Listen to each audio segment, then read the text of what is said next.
नमस्कार, मैं हूं अनुपम। इस वक्त के बुलेटिन के साथ खबर 1 मिनट में देखेंगे। 1 मिनट में पूरी खबर और उसका पूरा विश्लेषण।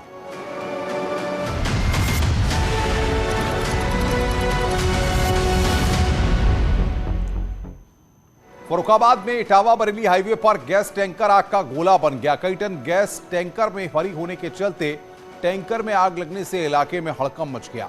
हाईवे पर दोनों ओर के वाहन रोक दिए गए। मोहम्मदाबाद के नंदगांव के सामने एक गैस टैंकर में अचानक आग की लपटें उठने लगी। आनन फानन में चालक ने दमकल की गाड़ियों को मौके पर बुला लिया। हालांकि फायर ब्रिगेड के आने से पहले ही पूरे टैंकर में आग फैल चुकी थी। फिर कुछ घंटों के बाद ग्रामीणों की मदद से आग पर काबू पाया गया। हम लोग जब आए तो पहले अग्निशमन की कार्रवाई शुरू की गई। टायरों में आग लगी हुई थी केबिन में, और बड़ी तत्परता से 3 गाड़ियों के साथ आग को बुझा दिया गया।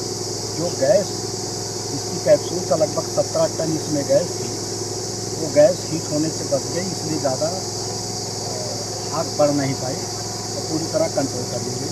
टैंकर में आग लगने की जांच की जा रही है। पुलिस के मुताबिक टैंकर में 17 टन गैस आती है।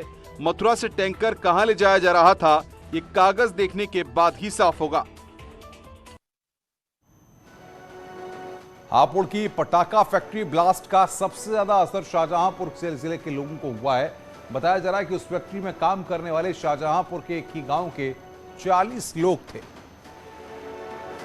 हापुड़ जिले में अवैध पटाखा फैक्ट्री में हुए हादसे के बाद शाहजहांपुर जिले के भंडेरी गांव में मातम का माहौल है।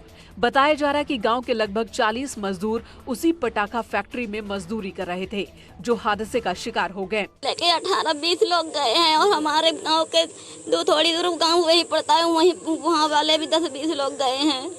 कुल मिलाकर 10-20 लोग तो 40 लोग तो हमारे गांव के ही हैं, तो किसी का भी पता नहीं चल रहा है अभी। परिजनों ने बताया कि अभी तक 13 मजदूरों की मौत की खबर आई है। बाकी मजदूरों के घायल होने की सूचना है। वालों ने बताया कि हादसे में शिकार हुए 9 मजदूर एक ही परिवार के थे। हम फोन आया था कि आग लग गई है फैक्ट्री में। हमने जब फोन अपने भतीजे के लिए करा तो कॉल जा रही थी, कोई उठा ही नहीं रहा था। जब फिर फ़ोन करा तो दोबारा एक दरोगा जी बोले, उन्होंने खाली कहा कि यहाँ हादसा हो गया, यहाँ आ जाओ भाई, आपके बच्चे हैं जो देखो, बालो आके देखो कौन कौन है। कानपुर हिंसा के मास्टरमाइंड सलाखों के पीछे जा चुके हैं। कोर्ट ने सभी इन आरोपियों को 14 दिन की न्यायिक हिरासत में भेज दिया है। कानपुर हिंसा के मास्टरमाइंड हयात जफर हाशमी समेत 4 आरोपियों को पुलिस ने कोर्ट में पेश किया, जिसके बाद चारों आरोपियों को 14 दिन की न्यायिक रिमांड पर जेल में भेज दिया गया। इन चारों आरोपियों को शनिवार को लखनऊ से गिरफ्तार किया गया था।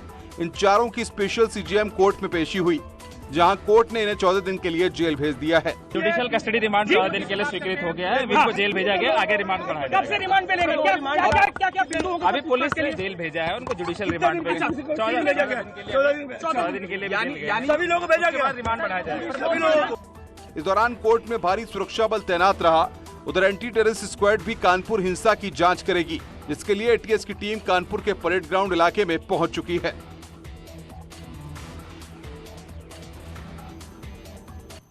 समाजवादी पार्टी के वरिष्ठ नेता और विधान परिषद में नेता प्रतिपक्ष लाल बिहारी यादव ने शिवलिंग को लेकर विवादित बयान दिया है।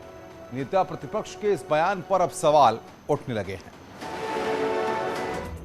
विधान परिषद में नेता प्रतिपक्ष और समाजवादी पार्टी के नेता लाल बिहारी यादव ने ज्ञानवापी परिसर में शिवलिंग को लेकर आपत्तिजनक बयान दिया है। भगवान शंकर आदमी थे कि पत्थर थे? उनका लिंग अगर रहा तो वह हाड़ मांस का था कि पत्थर का था कि आज खोजा जा रहा है। उन्होंने शिवलिंग के लिए ऐसे शब्दों का प्रयोग किया जिसे लिखा या फिर सुनाया नहीं जा सकता। लाल बिहारी यादव ने आगे कहा कि क्या कोई ये बताएगा भगवान शिव पत्थर के थे या फिर आदमी थे? अरे अगर वो भगवान शिव की मूर्ति के रूप में हो तब तो मैं भी मानता हूँ कि वह भगवान शिव की मूर्ति है। आप शिव की बात करते हैं, जो है भगवान शिव का जहाँ जहाँ गिरा होगा उस जमाने में वह जो है मांस और हड्डी का रहा होगा, वहीं गल गया होगा, कि पत्थर का रहा कि उसी तरह पड़ा होगा। जो राष्ट्रपति रामनाथ कोविंद उत्तर प्रदेश के दौरे पर हैं। गोरखपुर के बाद आज संत कबीर नगर पहुंचे, जहां पर उन्होंने कबीर परिनिर्वाण स्थल पर नमन किया और कई योजनाओं की सौगात दी। संत कबीर नगर के दौरे पर राष्ट्रपति रामनाथ कोविंद मगहर में कबीर परिनिर्वाण स्थली पहुंचे। यहां उन्होंने संत कबीर को नमन किया और कई योजनाओं का लोकार्पण किया। सब यहाँ जिस महान संत का स्मरण कर रहे हैं वे यद्यपि पुस्तकीय ज्ञान से वंचित रहे, फिर भी उन्होंने साधु संगति से अनुभव सिद्ध ज्ञान प्राप्त किया। उस ज्ञान को उन्होंने पहले स्वयं जांचा परखा, आत्मसात किया और तब लोगों के सामने प्रकट किया। इस दौरान सीएम योगी भी उनके साथ थे। इस मौके पर सीएम योगी ने कहा कि हमारी सरकार ऐतिहासिक स्थलों के संरक्षण के लिए कई परियोजनाएं चला रही है और इसी कड़ी में कबीर परिनिर्वाण स्थली का भी संरक्षण किया गया। आज यहाँ पर एक बड़े प्रोजेक्ट का यहाँ पर आज लोकार्पण का कार्यक्रम भी संपन्न हुआ है। इसके साथ ही देश के अंदर अलग अलग स्थानों पर ग्रामीण सर्किट का कार्यक्रम है, कृष्णा सर्किट का कार्यक्रम है, आध्यात्मिक सर्किट का है, बौद्ध सर्किट का है। लोकसभा उपचुनाव में बीजेपी से टिकट मिलने के बाद दिनेश लाल यादव निरहुआ भगवान शिव की चरणों में पहुंचे, जहां सीएम योगी के जन्मदिन पर दीर्घायु की उनकी कामना की और अपनी जीत के लिए आशीर्वाद मांगा गया।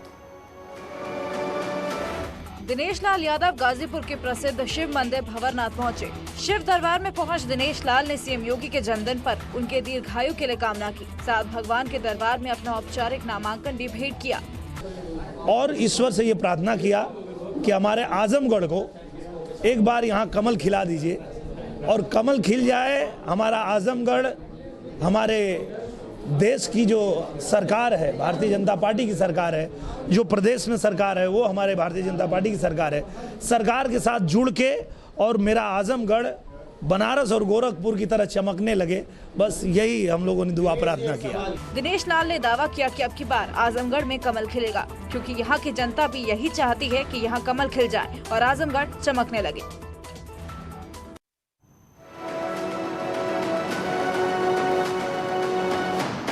अमेठी में केंद्रीय रिजर्व पुलिस बल के 12वें दीक्षांत समारोह का आयोजन हुआ, जहां पर सीआरपीएफ के रणबांकुरों का शपथ ग्रहण कार्यक्रम हुआ। इस दौरान रणबांकुरों ने अपनी प्रतिभा से लोगों का मन मोह लिया। अमेठी में सीआरपीएफ के नए रणबांकुरों ने देश की रक्षा की शपथ ली। 12वें दीक्षांत समारोह के दौरान पासिंग आउट परेड में 704 नए आरक्षियों ने शपथ ली। सीआरपीएफ के महानिदेशक ने नवारक्षियों को शपथ दिलाई, साथ ही उन्हें ईमानदारी और वफादारी से अपना फर्ज निभाने के लिए भी प्रेरित किया। इनको सभी तरह की ट्रेनिंग दी जाती है। ये बेसिक ट्रेनिंग होती है। इस बेसिक ट्रेनिंग में सबसे पहले इनको अपना मानसिक और शारीरिक संतुलन हमेशा बनाए रखने के लिए, विषम परिस्थितियों में भी किसी चीज़ को कर गुजरने की हिम्मत रखने के लिए और अपने शरीर को उसके मजबूत तैयार करने की प्रशिक्षण दिया जाता है। पासिंग आउट परेड के दौरान नवारक्षियों ने कई तरह के प्रदर्शन किए, साथ ही समारोह में आए लोगों में जोश भरने का काम किया है। योगी सरकार के आदेश पर माफिया और अपराधियों पर लगातार कार्रवाई हो रही है। आज उन्नाव में भूमाफिया संतोष बाथम की संपत्ति को कुर्क किया गया।